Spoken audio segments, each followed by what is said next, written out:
Steven Covey ने छठी आदत को समझाने के लिए प्रकृति का सहारा लिया। उन्होंने बताया कि जब दो अलग-अलग तत्व आपस में मिलकर ऐसा कुछ बनाते हैं जो अकेले संभव नहीं था, तो वह सिनर्जी कहलाता है। इसका सबसे सुंदर उदाहरण उन्होंने एक पेड़ और जमीन के बीच की साझेदारी से दिया। पेड़ मिट्टी को ऑक्सीजन देता है और मिट्टी पेड़ को पोषण। दोनों मिलकर जीवन का चक्र चलाते हैं। न कोई प्रभुत्व जताता है, न कोई हारता है। यह समन्वय है, सहयोग है, सिनर्जी है। कवे मानते थे कि यही सिद्धांत मानव संबंधों में भी लागू होता है। जब दो व्यक्ति जिनकी सोच, अनुभव और दृष्टिकोण अलग-अलग हैं, मिलकर कुछ नया बनाते हैं जो अकेले कोई नहीं कर सकता, तब सिनर्जी जन्म लेती है। लेकिन सिनर्जी सहज रूप से नहीं आती। यह तब होती है जब हम पूर्व की आदतों को अपनाते हुए संवाद में उतरते हैं। खासकर 5वीं आदत को, seek first to understand then to be understood के बिना सिनर्जाइज संभव नहीं। कवे ने एक कहानी साझा की। दो लोग एक जंगल में लकड़ी काटने गए। एक ने तेज कुल्हाड़ी से काम शुरू किया, जबकि दूसरा बैठकर अपनी कुल्हाड़ी तेज करने लगा। पहला व्यक्ति बोला, तुम समय बर्बाद कर रहे हो। दूसरे ने उत्तर दिया, मैं अपनी कुल्हाड़ी को तैयार कर रहा हूं ताकि जब वार करूं तो ज्यादा प्रभावशाली हो। सिनर्जी भी यही करती है। वह मिलकर काम को आसान और प्रभावी बनाती है। कवे ने यह भी बताया कि ज्यादातर लोग मतभेद से डरते हैं। उन्हें लगता है कि अगर सामने वाला मुझसे अलग सोचता है तो वह गलत है। वे एक रूपता चाहते हैं, सहमति की तलाश करते हैं। लेकिन सिनर्जी की शक्ति तब प्रकट होती है जब हम भिन्नताओं का स्वागत करते हैं। उन्होंने यह स्पष्ट किया कि differences are strengths, not weaknesses. जब एक टीम में कोई तार्किक हो, कोई रचनात्मक, कोई भावनात्मक, तो वह टीम ज्यादा संतुलित, विविध और शक्तिशाली होती है। जब हम विभिन्न दृष्टिकोणों को जोड़ते हैं तो समाधान भी ज्यादा व्यापक और प्रभावी होते हैं। कवे ने अपने परिवार का उदाहरण दिया। जब वे किसी छुट्टी की योजना बनाते थे तो सभी बच्चों की राय ली जाती थी। कोई समुद्र चाहता, कोई पहाड़, कोई साहसिक यात्रा, कोई आराम। पहली दृष्टि में यह असहमति लगती थी, लेकिन जब सभी ने एक दूसरे की बातों को समझा और सम्मान दिया तो ऐसा गंतव्य चुना गया जो सबको थोड़ा थोड़ा पसंद था, और सबने मिलकर छुट्टी को यादगार बनाया। यह थी विन विन प्लस समझ प्लस सहयोग और सिनर्जी। स्टीवन कवे ने यह भी बताया कि सिनर्जी का विरोधी होता है कॉम्प्रोमाइज, यानी समझौता। समझौते में दोनों पक्ष अपनी बात का कुछ हिस्सा खो देते हैं, जबकि सिनर्जी में दोनों अपनी अपनी शक्ति को जोड़ते हैं और कुछ नया रचते हैं। उन्होंने एक बार दो संगठनों के विलय का अनुभव साझा किया। दोनों की कार्य संस्कृति अलग थी, उद्देश्य अलग थे। पहले तो सभी ने समझौते से काम चलाने की कोशिश की, जिससे असंतोष और टकराव हुआ। कवे ने सुझाव दिया, दोनों संस्थाएं एक दूसरे की ताकत को समझें और सम्मान दें, एक साझा दृष्टि विकसित करें। उन्होंने मिलकर बैठकों की श्रृंखला की योजना बनाई, जहां हर कोई खुलकर अपनी बात रख सकता था। पहले कुछ सत्रों में तीखी असहमति हुई, लेकिन धीरे धीरे एक ऐसा समाधान उभरा जो दोनों की अपेक्षाओं से बेहतर था।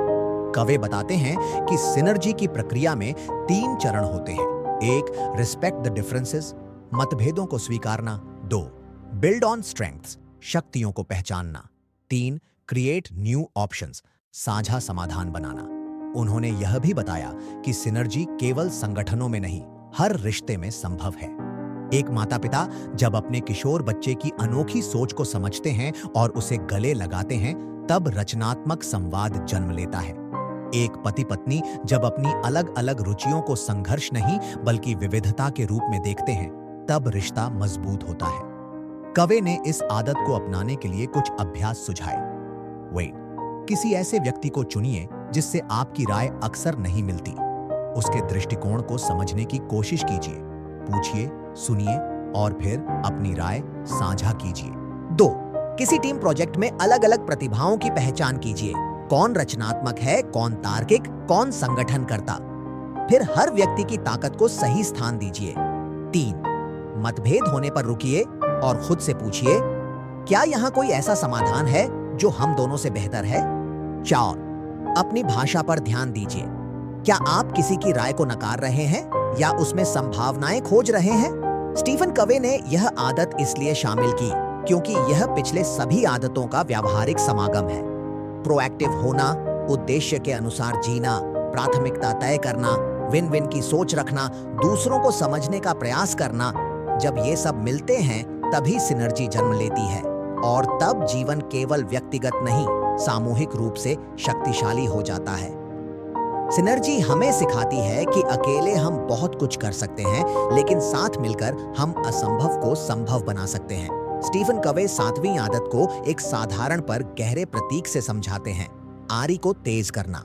उन्होंने एक लकड़हारे का उदाहरण दिया जो जंगल में पेड़ काट रहा था। वह दिन भर पसीने से भीगा रहता, फिर भी उसकी प्रगति धीमी थी। एक राहगीर ने पूछा, तुम अपनी आरी क्यों नहीं तेज करते?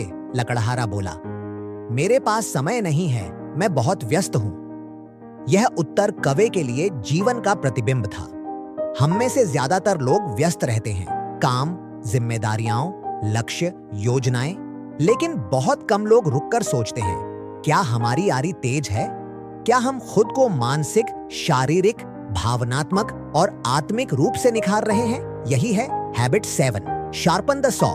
इस आदत का मूल उद्देश्य है स्वयं में सतत सुधार। यह वह आदत है जो बाकी 6 आदतों को जीवित, ताजा और प्रभावी बनाए रखती है। स्टीफन कवे बताते हैं कि हर व्यक्ति 4 आयामों में जीता है। 1 फिजिकल, शारीरिक, 2 मेंटल, मानसिक, 3 सोशल, इमोशनल, सामाजिक, भावनात्मक, 4 स्पिरिचुअल, आध्यात्मिक, और इन चारों का संतुलन बनाए रखना ही शार्पन द सॉ कहलाता है। 1 शारीरिक आयाम इसमें आता है आहार, व्यायाम, नींद और तनाव प्रबंधन। कवे मानते थे कि यदि शरीर थका हुआ, बीमार या उपेक्षित होगा तो कोई भी आदत टिक नहीं सकती। उन्होंने लोगों को प्रोत्साहित किया कि सप्ताह में कम से कम 3 बार व्यायाम करें। चलना, दौड़ना, तैरना, योग, कोई भी गतिविधि जो शरीर को सक्रिय करे। उनका मानना था कि व्यायाम केवल शरीर को नहीं, मस्तिष्क और आत्मा को भी जागृत करता है। स्वस्थ शरीर एक औजार है जो जीवन की कठिनाइयों से लड़ने की क्षमता देता है। 2 मानसिक आयाम। कवे बताते हैं कि स्कूल छोड़ने के बाद ज्यादातर लोग पढ़ना, लिखना और सीखना बंद कर देते हैं। उन्होंने इसे मानसिक जड़ता कहा। इसका समाधान था निरंतर अध्ययन, सोच और विचारशीलता। उन्होंने सुझाया कि हर दिन कम से कम 30 मिनट किसी प्रेरक पुस्तक को पढ़ने, जर्नलिंग करने या किसी नई चीज को सीखने में बिताएं। उन्होंने यह भी कहा कि किसी टीवी शो या सोशल मीडिया की तुलना में किताबें आपके दिमाग को अधिक निखारती हैं। मानसिक तेजी से हम समस्याओं को नए दृष्टिकोण से देख पाते हैं, निर्णय बेहतर ले पाते हैं और जीवन के जटिल पहलुओं को सुलझा पाते हैं। 3 सामाजिक, भावनात्मक आयाम। यह आयाम विन विन, एम्पैथिक लिसनिंग और सिनर्जी पर आधारित है। कवे ने बताया कि अच्छे रिश्ते हमें आंतरिक स्थिरता और सुरक्षा देते हैं। जब हम अपने संबंधों को पोषित करते हैं, समय देते हैं, समझदारी दिखाते हैं, तब हमारा भावनात्मक संतुलन बना रहता है। उन्होंने जोर दिया कि प्रशंसा, क्षमा, समझ और विश्वास जैसे गुणों का रोज अभ्यास करना चाहिए। यह आदत केवल रिश्तों को मजबूत नहीं बनाती, बल्कि हमारे आत्मसम्मान को भी दृढ़ बनाती है। 4 आध्यात्मिक आयाम। कवे मानते थे कि आत्मा का पोषण सबसे आवश्यक और अक्सर सबसे उपेक्षित भाग होता है। यह वह क्षेत्र है जहां व्यक्ति अपने जीवन के उद्देश्य, नैतिकता और सिद्धांतों से जुड़ता है। इसमें ध्यान, प्रार्थना, प्रकृति से संपर्क, ध्यानपूर्वक लेखन या किसी प्रेरक पुस्तक का अध्ययन शामिल हो सकता है।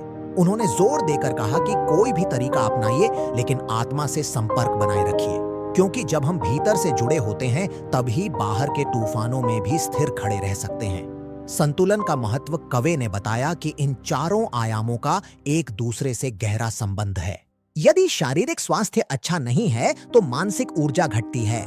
यदि भावनात्मक असंतुलन है तो आध्यात्मिक शांति डगमगाती है, और यदि आध्यात्मिकता कमजोर है तो बाकी सारे क्षेत्र खोखले लगने लगते हैं। Sharpen the saw. कोई विलासिता नहीं, यह आवश्यकता है। स्टीफन कवे ने खुद को सुबह जल्दी उठाकर अपने दिन की शुरुआत ध्यान, व्यायाम, अध्ययन और योजना से करने की आदत बनाई थी। उन्होंने बताया कि यह 60 से भी अधिक देशों में यात्रा करने और हजारों लोगों के साथ काम करने के बावजूद उन्हें केंद्रित और शांत बनाए रखने का मूल मंत्र था। अभ्यास कवे ने इस आदत को अपनाने के लिए कुछ सुझाव दिए। 1 4 भागों में से हर एक के लिए एक गतिविधि तय करें। जैसे शारीरिक, दौड़ना, मानसिक, पढ़ना, सामाजिक, किसी प्रियजन से गहराई से बात करना, आध्यात्मिक, ध्यान करना। हर दिन कम से कम एक गतिविधि को जरूर करें। 2. सप्ताह में एक बार खुद से पूछें, क्या मैं अपनी आरी तेज कर रहा हूं? 3. एक रूटीन बनाएं जिसमें सुबह का समय खुद के विकास के लिए हो। 4. ऐसे लोगों के साथ समय बिताइए जो आत्मविकास को महत्व देते हों। स्टीफन कवे ने कहा, अगर आप 1 साल का फल चाहते हैं तो बीज बोइए, अगर 10 साल का चाहते हैं तो पेड़ लगाइए, और अगर जीवन भर का चाहते हैं तो इंसान को निखारिए। यह आदत व्यक्ति को भीतर से गढ़ती है। यह हमें केवल सफलता नहीं, स्थिरता देती है।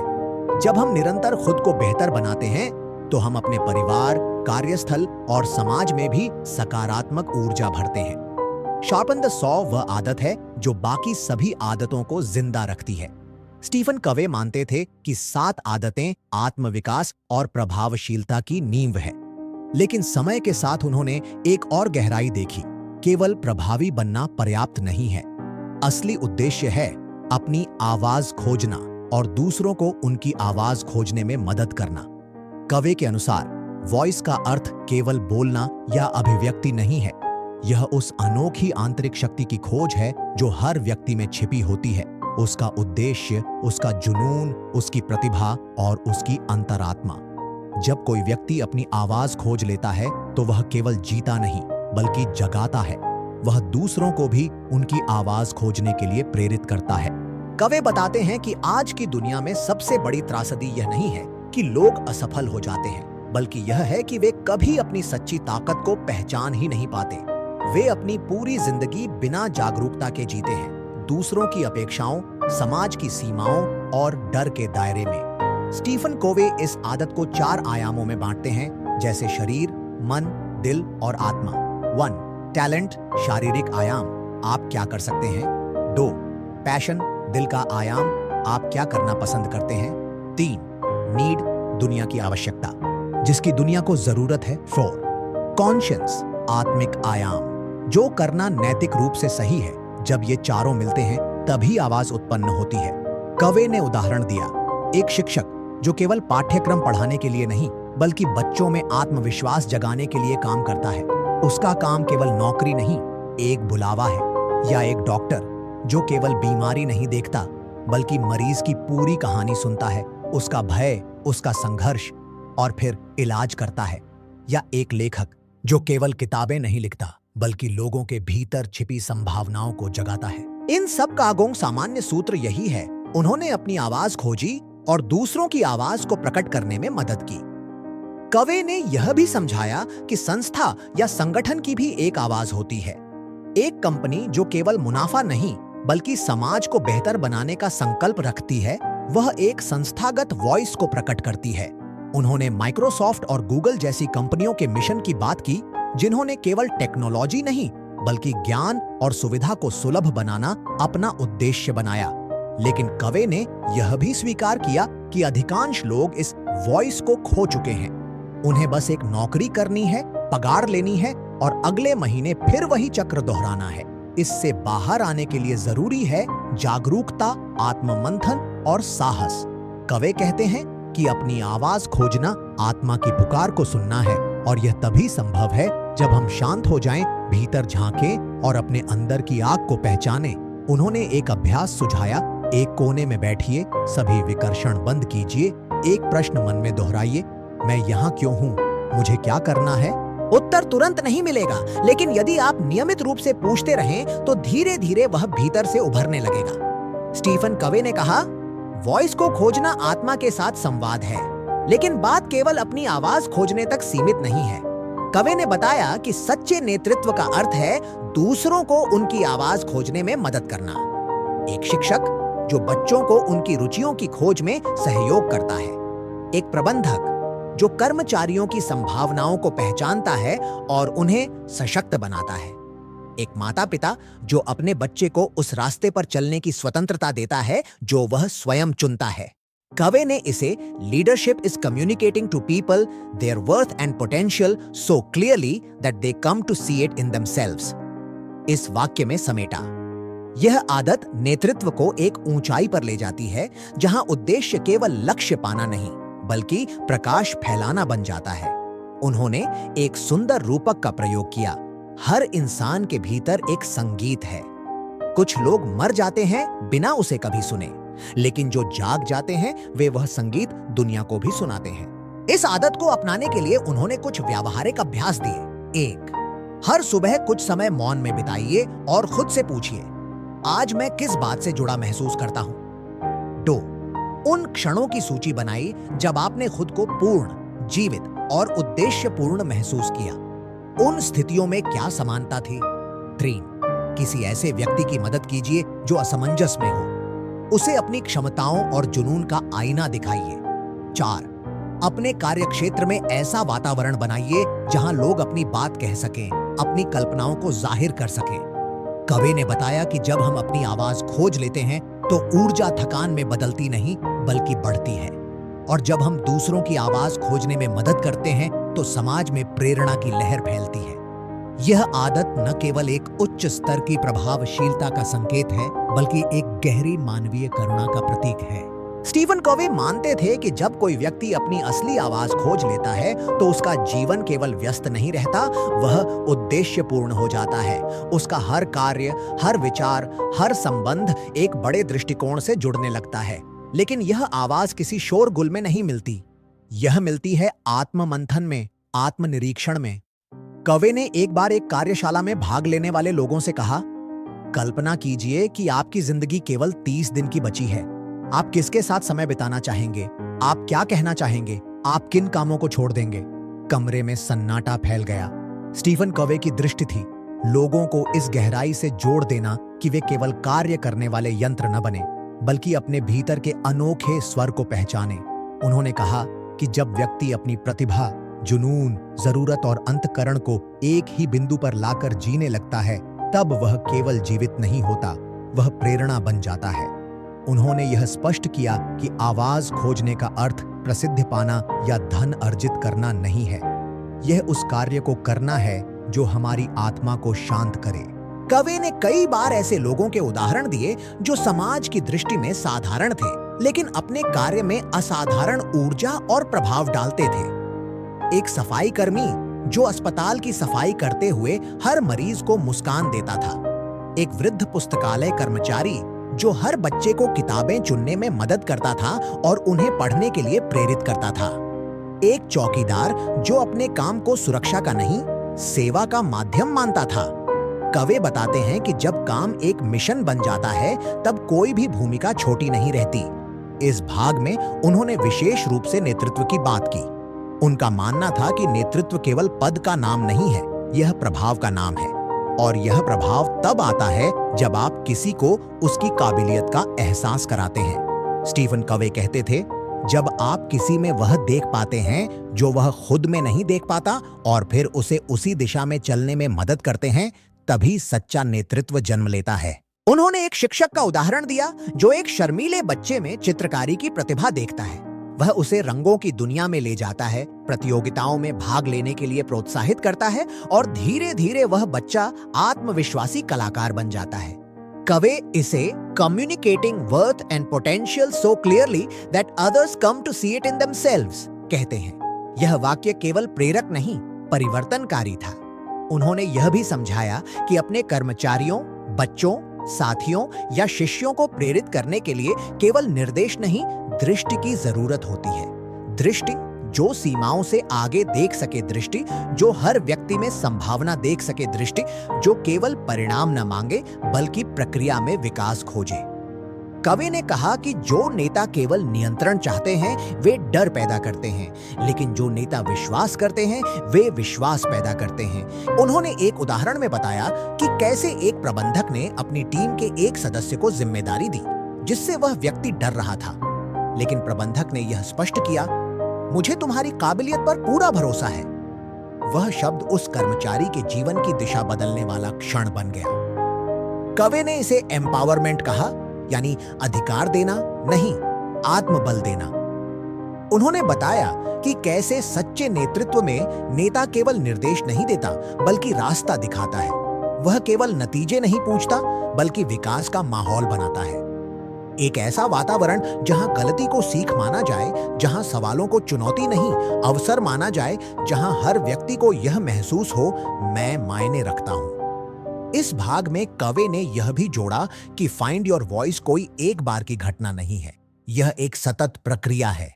हर दिन, हर निर्णय, हर अवसर हमें अपने स्वभाव, उद्देश्य और मूल्य के और निकट ला सकता है, यदि हम सजग रहें। उन्होंने सलाह दी, ये हर हफ्ते एक बार खुद से यह प्रश्न पूछें, क्या मैं अपनी सच्ची आवाज से बोल रहा हूं या डर, दिखावे और अपेक्षाओं से? तो हर व्यक्ति से मिलने पर एक बात खोजिए, उसमें क्या अनोखा है? 3, किसी एक व्यक्ति की मदद कीजिए जो भ्रम में हो, केवल उसका आत्मबल बढ़ाकर। 4, हर माह अपनी आत्मा को ईमानदारी से उत्तर दीजिए, मैं जो कर रहा हूं क्या वह मेरे जीवन के उद्देश्य से जुड़ा है? स्टीफन कोवे ने बताया कि जब एक व्यक्ति अपनी आवाज को जीने लगता है तो उसका जीवन रेखीय नहीं रहता, वह प्रकाश स्तंभ बन जाता है। वह अपने कर्मों, विचारों और दृष्टिकोण से दूसरों का मार्गदर्शन करता है, चाहे वह शब्दों से हो या मौन प्रेरणा से। स्टीफन कोवे के जीवन कार्य का सार केवल आदतों की सूची नहीं था, यह एक दर्शन था, जीवन जीने का तरीका, सोचने की दिशा और अपने भीतर की शक्तियों को पहचानने का अवसर। इन आदतों के माध्यम से उन्होंने लाखों लोगों को यह एहसास कराया कि हम अपने जीवन के निर्माता हैं और हमारे निर्णय ही हमारा भाग्य बनाते हैं।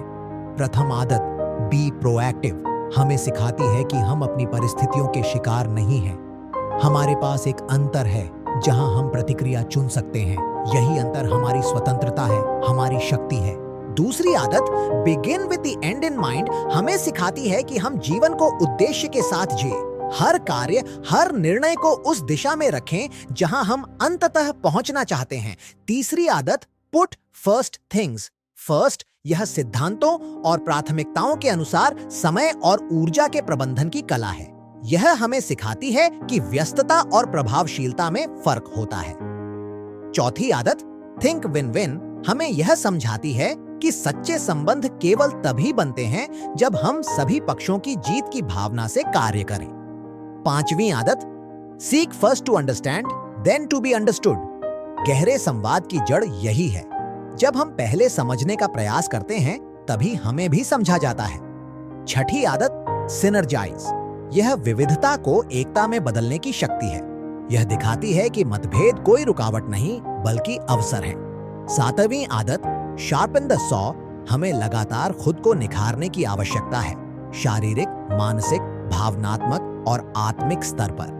और फिर आठवीं आदत, find your voice and inspire others to find theirs, यह जीवन के उच्चतम स्तर पर पहुंचाती है जहां व्यक्ति केवल सफल नहीं बल्कि सार्थक बन जाता है। कवे ने इन आदतों को किसी सिद्धांत की तरह नहीं बल्कि एक वृत्त की तरह देखा जहां हर आदत एक दूसरे से जुड़ी हुई है। हर आदत अगली की तैयारी करती है और पिछली को जीवित रखती है। उन्होंने बताया कि आदतें केवल बाहरी व्यवहार नहीं बल्कि आंतरिक बदलाव है। ये बदलाव हमारी सोच से शुरू होते हैं, फिर हमारे शब्दों में उतरते हैं और अंततः हमारे कर्मों में दिखाई देते हैं। उन्होंने इसे इनसाइड आउट अप्रोच कहा, यानी स्वयं से आरंभ करके दुनिया को बदलना। कवे मानते थे कि ज्यादातर लोग बाहर की परिस्थितियों को बदलने में लगे रहते हैं, लेकिन स्थायी परिवर्तन तभी आता है जब हम भीतर से बदलते हैं। इस संपूर्ण दर्शन की सबसे बड़ी विशेषता यह थी कि यह सार्वभौमिक था। चाहे कोई छात्र हो, शिक्षक, उद्यमी, माता-पिता या नेता, यह जीवन के हर पहलू में लागू होता था। स्टीफन कवे का दृष्टिकोण केवल व्यक्तिगत सफलता तक सीमित नहीं था। उन्होंने इसे परिवारों, संगठनों और समाजों तक विस्तारित किया। उन्होंने बताया कि जब व्यक्ति आदतों के अनुसार जीता है तो उसके घर में संतुलन आता है, उसकी टीम में विश्वास आता है और उसके समाज में न्याय आता है। कवे के अनुसार नेतृत्व कोई शीर्ष पर बैठा हुआ व्यक्ति नहीं है। हर व्यक्ति जो अपने जीवन को जिम्मेदारी से जीता है और दूसरों को बेहतर बनाने में सहयोग देता है, वह एक नेता है। उन्होंने यह भी समझाया कि यह रास्ता आसान नहीं है, इसमें अनुशासन चाहिए, आत्ममंथन चाहिए और समय समय पर खुद से कठिन सवाल पूछने की हिम्मत चाहिए। लेकिन उन्होंने यह भी बताया कि इस रास्ते पर चलना ही सच्चा जीवन है। जब हम रोज थोड़ी सी जागरूकता, थोड़ी सी प्रतिबद्धता और थोड़ी सी सहानुभूति के साथ चलते हैं, तब हम केवल सफल नहीं, प्रभावी और आदर्श बनते हैं। कवे की यह जीवन दृष्टि दुनिया भर में लाखों लोगों के जीवन को बदलने का कारण बनी। आज भी जब कोई व्यक्ति सुबह उठकर 1 घंटा स्वयं में निवेश करता है, वह कवे की परंपरा को जीवित रखता है। जब कोई प्रबंधक मीटिंग में सबसे पहले सुनता है और फिर बोलता है, वह प्रभावशीलता की आदत को अपनाता है। जब कोई माँ या पिता अपने बच्चे को केवल निर्देश नहीं देते, बल्कि उसकी भावनाओं को समझते हैं, वे नेतृत्व के सच्चे बीज बोते हैं। और जब कोई शिक्षक बच्चों को केवल ज्ञान नहीं, बल्कि दृष्टिकोण देता है, वह आने वाली पीढ़ियों को सक्षम बनाता है। स्टीफन कवे के लिए यह आदतें केवल शब्द नहीं थीं, यह जीवन की लय थीं। एक ऐसी लय जो हर व्यक्ति को उसके सर्वश्रेष्ठ रूप तक पहुंचाती है। उन्होंने कहा था, live out of your imagination, not your history. यानी अपने अतीत से नहीं, अपने सपनों से जियो।